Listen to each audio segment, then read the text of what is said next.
Salut, c'est Aaron de 475 Supply sur un autre projet à Thornbury, en Ontario.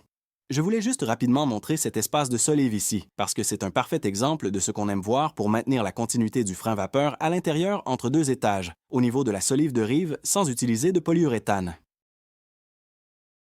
C'est une des questions qu'on me pose le plus souvent. Comment on isole et étanchéise la solive de rive sans uréthane? Voici donc une excellente façon de faire.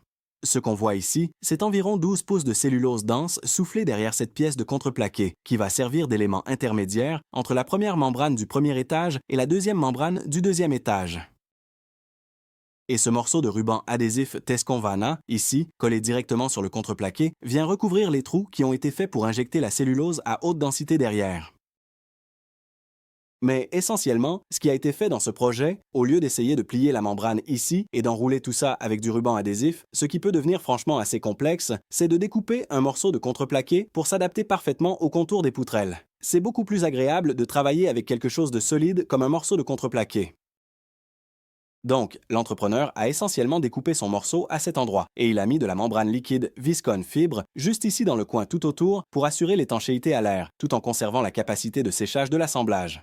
Ensuite, tout ce qu'il restait à faire était de s'assurer que c'était bien connecté au sous-plancher juste là et que c'était bien collé à sa membrane en bas ici. De cette façon, on obtient une continuité qui monte tout le long du mur à l'intérieur.